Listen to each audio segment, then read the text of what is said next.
All right, guys, Fight Commentary Chats. This is Ryan. He's a longtime viewer, and he's trained Sanda, Taekwondo, wrestling, judo, and Jiu Jitsu. So, Ryan, welcome.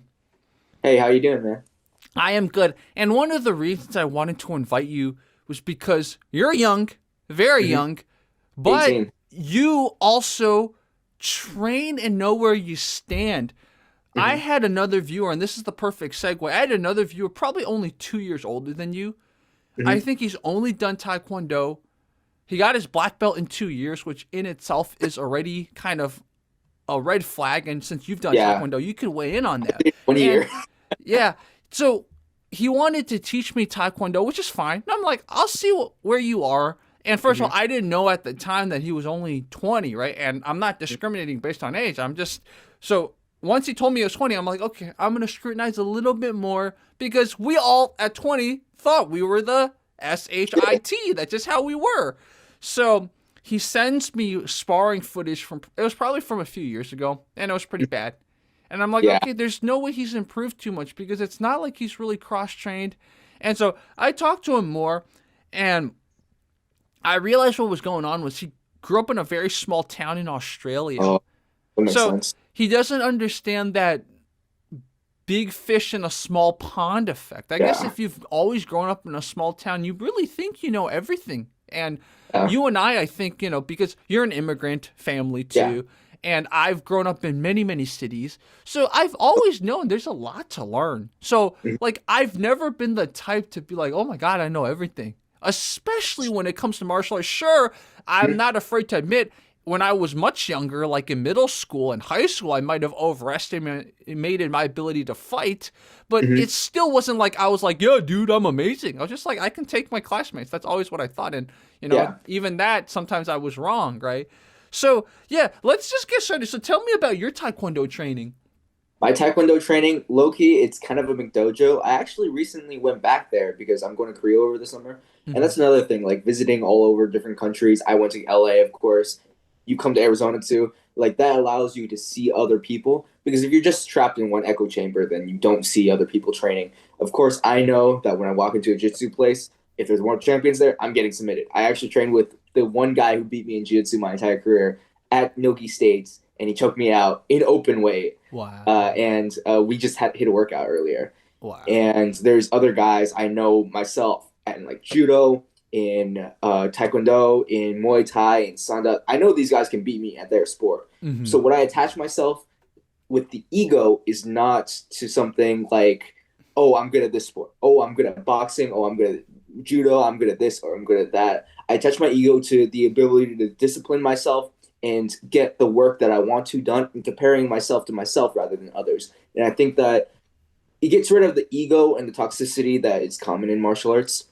But in Taekwondo specifically, that ego is all the way up. So Oh. my sabune, my trainer, he is a seventh degree in Taekwondo, and I don't know what it is. There's a level of respect and cultistness that's in all traditional martial arts, even in jiu-jitsu a little bit, right? Yeah. And they have this feeling that they can just beat everyone and they're the best and their style is the best. And actually, my Taekwondo Sabunim did judo, and he was saying to me that you shouldn't cross train because the reason why I didn't go to the Olympics for Taekwondo is because I did judo and Taekwondo instead of just Taekwondo. And with respect, I agree because if you're not specializing in your sport, you won't go as far. But at the same time, I think going with other styles, like going to the judo, going to the sanda, going to the jiu-jitsu, going to the wrestling, right? Going to those sports will allow you to see what would happen in a different rule set. In addition to that, it'll help you learn other things because the rule set impacts how you fight. Yeah. Yeah, exactly. And so the conversation with that viewer, because I didn't want to really learn from him, so he was like, why? And I just told him, look, just step into the ring, test yourself, really test yourself, and yeah, and like spar more people. And his excuse was, oh, I live in a small town in Australia, and Mm-hmm. it's gonna be hard for me to figure out some league I can fight in. Bad Mm-hmm. excuse. And then he's like, I've been teaching for 6 years. I'm Yeah. like, the thing is, and this is the good segue to remember that other viewer I showed you and Mick and Leon, the Wing Chun instructor who wanted to go to Taiwan to teach. Remember that guy? Like, that guy's a teacher, but he didn't even know basic fundamentals. Remember when you saw the video when he was throwing a push kick? He dropped his hands and then his chin was out when he yeah, exactly. You couldn't even mimic it because you know the first thing don't it's like, Yeah. how is this guy teaching? So by this other viewer, the Taekwondo viewer, teaching 6 years doesn't mean anything. You could be teaching bullshido, which we've seen a lot of people on my channel, Tai Chi masters, Wing Chun masters teaching bullshido for decades get beat up. So you can't use that as a justification. I hope he takes what I said to heart. I told him, look, I'll contact you in 2 years. I'm rooting for you, but he's like, I think you're mistaken. And at least he was being respectful. He was like, F you, Jerry, I'm gonna come challenge you. I wish he said I'm gonna come challenge you. I wish he said that. I'm like, okay, let's see what you can do. But yeah, obviously you're not like that, right? So tell me, was there a moment in your life where you or was it kind of just like kind of what we said, like, immigrant mentality, you lived in different places. So yeah, tell me more about your journey. When did you transition from Taekwondo to other things? I knew from the beginning, as soon as I started Taekwondo, that it wasn't going to be for me. And I think even though Taekwondo was the thing that I started with, I think that the ego mentality thing started with Jiu Jitsu. It wasn't with Taekwondo because I knew from the start it wouldn't work. If I'm not punching them in the face, if I'm not getting punched in the face, it's not going to work. If I'm not grappling another person, it doesn't work. But it started with actually Jiu Jitsu. And 2 months in, 3 months in, I competed in my first tournament. But the week before, I had the idea, okay, let's just go out and fight people, because this one guy was like talking so much trash to me, and I was like, okay, let's fight. And then we fought, and I beat the crap out of him, right, for lack of a better term. He actually wanted to do a full like MMA thing, right? And the thing is, he saw me strike for the first time, and I can like kick his head easily, and he was like, nope, let's just grapple. And then he was like, oh, let me show you this roundhouse kick I've been working on. And he threw a spinning back kick that he probably saw one Joe Rogan episode. He was like, yeah, I know how to fight. You know what I mean? Yeah. And then there was this other guy who actually didn't have an ego. He was a karate guy and a wrestler. And he was 240 pounds, 6'4". At the time, I was 5'4", like 120. And I actually beat him with just jiu-jitsu. Wow. Which is really surprising to me because I just used the Taekwondo, and like I couldn't take him down because he was way too big. But I just jumped on his back after an arm drag and like just choked him out. And it was like, I thought in my brain, okay, no one can beat me. If this 200-pound like hockey player, wrestler, and karate guy can't beat me, then no one can, right? Yeah. But as I kept doing it more, I think jiu-jitsu, because you roll with everybody, it humbles you more. Yeah. And I started jiu-jitsu during COVID year, and I trained so much. Sometimes I would do 3 times a day, 6:30 a.m., 10 a.m., and then 6:30 p.m. And I'll be like, okay, there's no one who trains harder than me. There's no one who could beat me. And I competed in my first tournament about 2-3 months in, and I won gold, and that just reinforced my ego. And eventually I kept training, and I would be beating like blue belts or white belts who have been training way longer than me, who are way bigger than me. And I was this tiny 120-pound kid. I was like, yo, I'm like that anime character, or that Kung Fu movie main character, right? Mm-hmm. And then once I started developing like this cauliflower ear on both ears, actually, I realized, wait a second, this does damage to me. And I kept getting injured over and over again. I tore my meniscus in my right knee, and I wasn't fighting as well anymore. And I think at that point, I realized I've started losing to the people who I was winning against because I was training too hard and I injured myself too much. In addition to that, they were learning, whereas I wasn't, because I was training so much that I couldn't absorb anything, right? And at that point is where I checked my ego. That's the first part. The second part where I checked my ego was when I like walked into a striking gym, because I thought, okay, maybe my Taekwondo and Sanda would be enough for like, striking gym, right? A kickboxing gym, a boxing gym. And I got like destroyed, right? Because the predominant thing that won me my fights were my kicks and my takedowns, which I was good at. But number one, the wrestling and jiu-jitsu, like, it took away from my grappling on the feet from the Sanda because A, I wasn't wearing gloves, and B, I was getting lower on my shots, where I'm short already. Like, when I go low on my shots like that, I can just push my head down because I'm so much lower compared to the upright person, and they have a longer reach. So even in that rule set whereby I was allowed to grapple them like we did shootboxing, right? Yeah, I'll get pieced up, right? Especially against southpaws. I hate southpaws. Me too. Yeah, I just hate southpaws in general. It's just annoying, even though I Hmm. find southpaw. So one thing that's interesting about your journey is that, see, one of my pet peeves, I'm sure I've talked to you about this, is the jujitsu guys who think they know striking, or, they have magic techniques against striking. Because it used to be like the original jujitsu guys, they were sort of striking trained. Like the Gracie Mhm. jujitsu guys that were in UFC, they would be able to use a strike or so to get them to the ground, right? But a lot of the jujitsu guys now don't have that. And they've become so much more cultish about their various lineages. Like I call them the Danaher FAGs. I'm not going to say that word.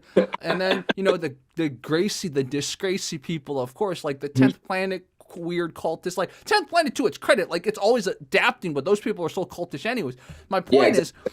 like, the jujitsu now, sure, the technique's gone up, but the interactivity with other stuff, especially the striking's gone down. So Yeah. I think we're gonna see more and more jujitsu guys. In fact, I've seen street fights. You might have been the one that sent it to me. Where like Mhm. jujitsu guys were pulling guard and someone came up from behind and kicked them in the face in a street Yeah, fight. it's terrible. Yeah, it's terrible. Or there was one where he put the guy in a choke, sort of to warn him, and he Hmm. let the guy go. So he should have either choked the guy out or Hmm. he should have like known striking. The guy came back because the guy wanted to keep fighting and knocked him out. Yeah. You have so many examples like it because you just get forgot about striking, and it goes back to what you said about sometimes you're too busy training, you forget to absorb other things. But the reason I mention it is because like it's great that you got into jiu-jitsu and you didn't become one of those, oh my god, jiu-jitsu's everything, jiu-jitsu's everything, oh my god, because a lot of jiu-jitsu guys end up like that. Like they Yeah. could have come from other sports and then they're like, oh my god, jiu-jitsu's everything, it's my life. Hmm. Yeah, I almost became that, and I'm thankful that I didn't. But another thing, like jiu-jitsu people think they can wrestle even. Like the jiu-jitsu people, they have to pull guard sometimes because they don't have a wrestling game. They can't even take down a regular striker because they don't know, A, they don't know how to wrestle, and B, they don't know how to wrestle from a striking scenario whereby they're throwing punches at you and it's from a different range. They're used to like being able to go for takedowns from grappling range. And even then, some of them don't even know how to do a takedown without a gi or period, to be Yeah. honest. Yeah. And when I went to wrestling, it was different. Like funny story actually. The state championship I placed second in for Nogi Jiu-Jitsu. I went against the semifinals guy was an international champion. He moved up a weight class with me because we both moved up a weight class because there was like no one in the what was it 120 something weight class that we both weighed, right? And then we both fought, and I won that fight with wrestling. Yeah, because the day before, actually, I had a wrestling tournament, so I was in like wrestling mode, and I was like, okay, I'm gonna wrestle everybody, and I just took him down over and over again and swept him with like wrestling style sweeps, and wrestling style reversals, and I was like, great, this works super well, right? The problem was that I went into the next round in the finals against Yin Ridman, who is the world champion, blue belt, and I got destroyed. Like, first of all, he weighed like 10, 20 pounds more than me because we both moved up weight class, but Yin didn't. And right now he weighs like about the same as me. We haven't rolled in a while, so I'm curious to see where that would go. But I was also tired from the wrestling tournament, of course. But then I went to open weight, and guess what? The guy who met me at the finals for open weight was also Yin Redman, and he beat me again. And I Wow. was on his highlight reel. If you go on his Instagram, Yin Redman, you'll probably find me somewhere on his like highlight reel. You'll also find like bodybuilding stuff that we do together. But I realized at that point, wait, if I can beat a guy, and the guy who I beat in semifinals placed third at Worlds, and Yin Rinman placed first at Worlds, if I can beat these guys after just wrestling and doing barely any jiu-jitsu, then why am I doing jiu-jitsu if it has no like takedowns, right? So I started doing some judo to like supplement it, and I haven't been going to jiu-jitsu as much as I want to. I've been doing more catch wrestling with this guy Black Sun from Black Ooh. Sun and boxing. Talk to Wow. you about him?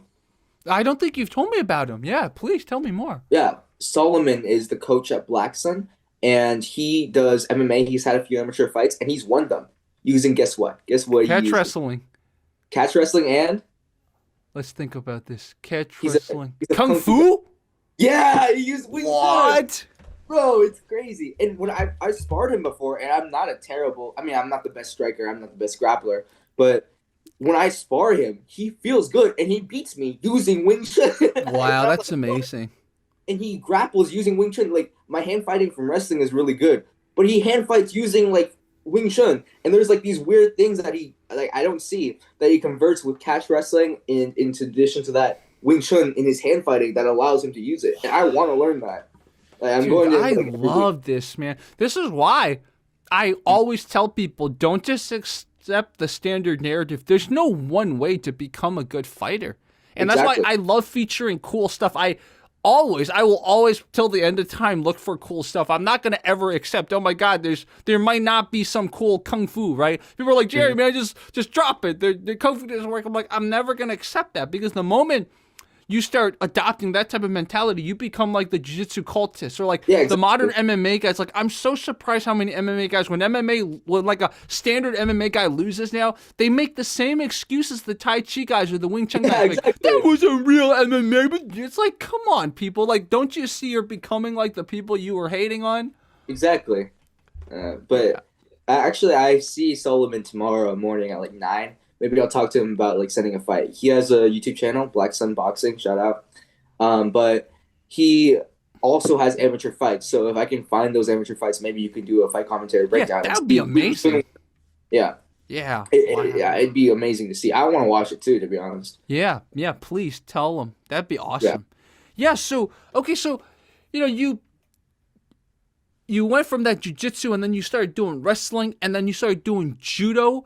Do you Mhm. currently, and you're doing catch wrestling on top of that, do you have a favorite art or is it kind of that you enjoy all of them equally? The way that Solomon from Black Sun Boxing explains to me is that grappling is grappling, wrestling is wrestling, right? I don't think that they're different. I think they have different rule sets, so more things are allowed. In which case, I would say, oh, catch wrestling is the best because everything is allowed, right? But at the same time, there's pins in catch wrestling, so you can't like triangle off of your back, for example, right? It just depends on the rule set. Like Hmm. freestyle judo, for example, it allows leg grabs, right? And Southwest Judo Academy, where I usually train at from time to time, they do freestyle judo as well as Olympic judo. And one of their guys, I think one of the coaches actually went to the Olympics. And jiu-jitsu, of course, I think jiu-jitsu is probably the most inclusive because although it doesn't allow like some of the neck cranks and like things that are allowed in catch wrestling, I think it's good as long as you just don't pull guard in there. Like as long as you don't pull guard, it's like the perfect art, right? I think jiu-jitsu is probably my favorite still. I don't want to be cultish or anything, Hmm. but with my coach Marcio Andre, we start every round on the feet. And this guy is the guy who won 2016 Nogi Worlds, right, at Wow. featherweight, I believe. And he almost won 2016 Gi Worlds. But the thing that happened was with the gi, the other guy pulled guard and stalled for the entire time and got 1 point off of like a sweep or something, or 2 points off a sweep. Sorry, it's Yeah. terrible. That's jiu-jitsu tournaments, right? Even the one Ramsey Dewey one that we saw Mm-hmm. back in the day, it was just stalled on the ground the whole time. And Yeah, the guy exactly. last minute tried something. That's why that guy won. It was like, and I took that video down from my channel. Like, come on, it's like that Yeah, doesn't it's represent terrible. Ramsey's grappling abilities, and then people use it to hate on him. But like, yeah, Yeah, like that's standard. Sometimes jiu-jitsu tournaments, it becomes kind of just who can play the rules better. Unfortunately, who exactly. gets the advantage, right? And they change the rules all the time. It's like EBI has this rule set. I actually like EBI, even though everyone hates on it. And then IBJJF has like no heel hooks in the gi or whatever, and it's just so stupid. Yeah, yeah, Yeah. exactly. What is your plan now? I mean, I guess you're gonna head off to college soon. Are you gonna Yeah. continue training in college, or tell me Well, about that? Mm-hmm. actually, funny thing. There's this guy Yang, I think his name is, that my coach currently for striking in MMA is friends with, and he practices Sanda. And guess what? Even better, at ASU, he teaches Sanda as a class, so I can Oh, get credits while like learning Sanda. The that's problem is right amazing. now, yeah. The problem is right now though is I have 17 like things that I'm using, whereas I need two more to take the class, and I have to, and the limit is 18. So it's Uh, stupid. I'll get it figured out sometime, but yeah, I want exactly.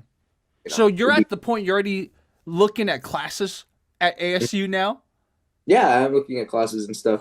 I'm going to college next year, so Yeah, my roommate actually went to ASU also, so mhm. that's really funny.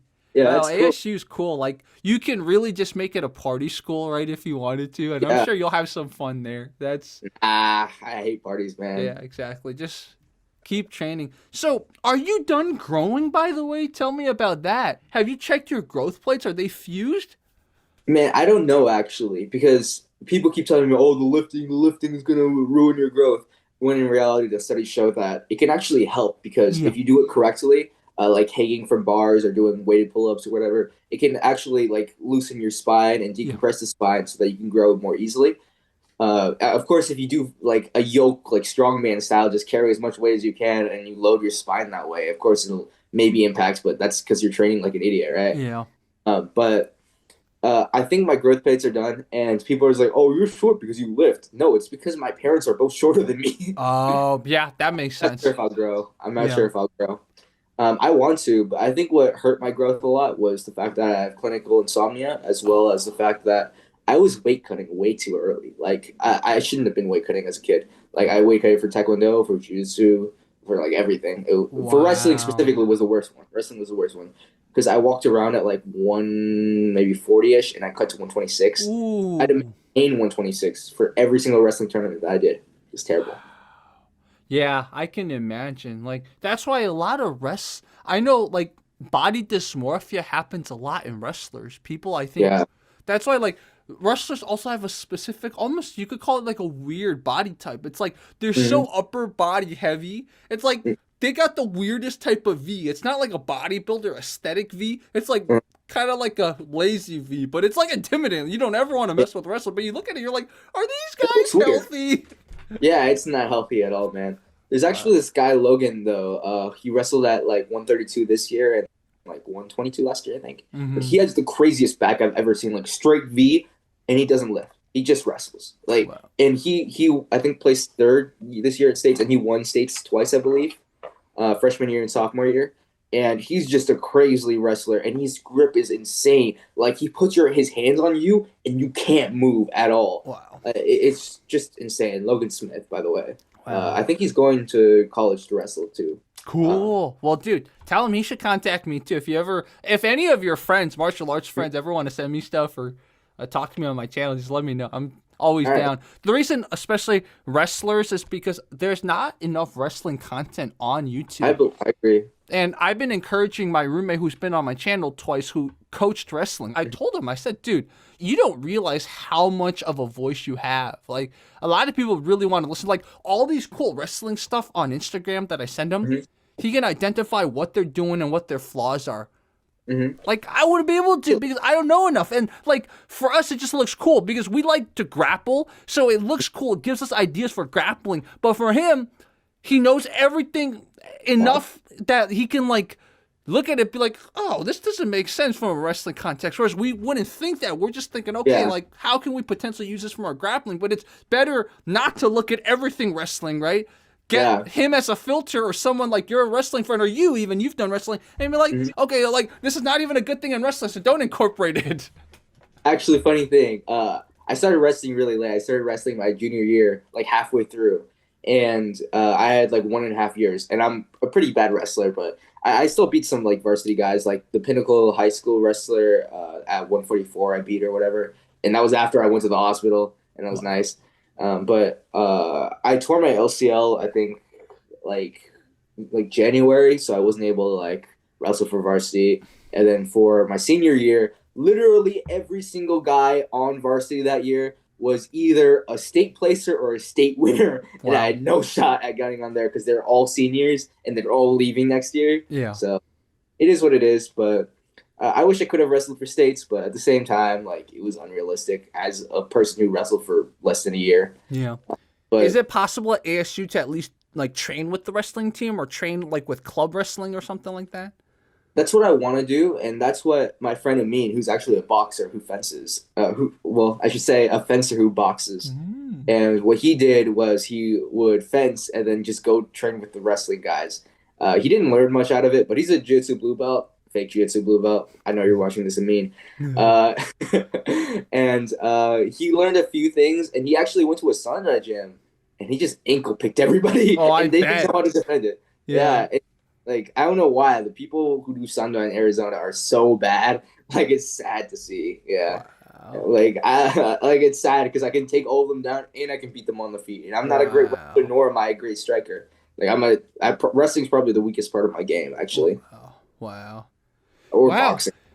I think this is a pretty good stopping point. I don't have too much space on the computer, but this is a pretty good intro talk. And then let's just bring you back for more because we always have a lot to talk about. So we can even do a thing where once a month or something like that, we can just find some topics to talk about, and then we'll just riff and talk about them. Yeah, sounds good, Jerry. I'm actually gonna be in Taiwan, June 6th, and past then I can talk to you about like all the Baji schools I'm visiting, Oh, all that's the perfect. arts. Yeah, and Yeah. maybe I can show you some film too. Yeah, please get as much footage. Do you have a camera? I actually do. Hold on. Okay. Oh, this I is so exciting. Okay, dude, that's perfect, Nikon. dude. Film as much stuff, man, and you should go try to meet Silala and stuff like that. It would be amazing Oh, to get you and so sick. Silala to, or Amazing. Max Pan. What if you and the boxer guy that I feature, or the Taiwanese version of me, Yufei, right? What if you and Yufei met up? That'd be really cool. That'd be so cool, man. Yeah, Problem yeah, is my Mandarin's so bad now because I haven't been since COVID restrictions. So, yeah. but we'll see. We'll try to make it work. Yeah, yeah, exactly. Just I'll start telling them now. This would be really fun. That'd be awesome, man. That'd be Yeah. awesome. So let's do that after your Taiwan trip. Let's talk, and then like I'm sure before then we'll see footage from your Taiwan trip. Oh, this is exciting. And then yeah, we'll just all and you should even potentially get together with Chilala, do a talk or something like that. Maybe Ryan's gonna have his big YouTube channel in 2 years. I'm telling you, man. I hope you like document your journey more. I want to. I have an Instagram at ryanlu.fit, but I don't really. I only post like edits and stuff. I think that once I start to get a bigger following, I'll do it. But man, I saw you rise up through the ranks. Like I think I started watching you when you had like fucking sorry effing 2 minutes. Sorry, not 2 minutes. Like 2K subscribers or something. And I just So kept you were watching. OG. You were back Yeah. when I was still watching Street Fights before I had to stop all that. Yeah. Back in the street fight days, and then like the old school kung fu stuff. Yeah, but I was watching you back then when I was just starting my martial arts journey, and I was like, I saw you grow, and like you're like me. You're not like the best in the world or anything. You're not Gabriel Varga, but you still kept posting content, and that's how you grew. And you're bigger than I think you actually might have more subscribers than Gabriel Yeah, Varga. yeah, exactly. Yeah. Yeah. Anyway, thank you for your time, man. Sorry Yeah, to take no, up. thank you. Thank you for Yeah. being there from the beginning. As you know, we've both had a lot of injuries, but you've actually probably had more than me, which is, that's something we can talk about next time too. Like, Yeah. let's think about like supplements or things that you could do. I got because, like, you. yeah, I get a little worried hearing how you're like this young and you've had an LCL injury and It's meniscus wrestling. tear. Yeah, it's wrestling. Like my neighbor Jaime, I'm sure, like, dude, he said like every wrestling tournament someone would be like really injured or something Yeah, like that. exactly. It's terrible. I saw a guy break his arm straight. It was terrible. Oh man. Yeah. Yeah, it's terrible, man. Cool. All right. Well, Your guys, time. this was Ryan. We'll bring him back very soon. So I will stop everyone. This was Fight Commentary Breakdowns with Ryan.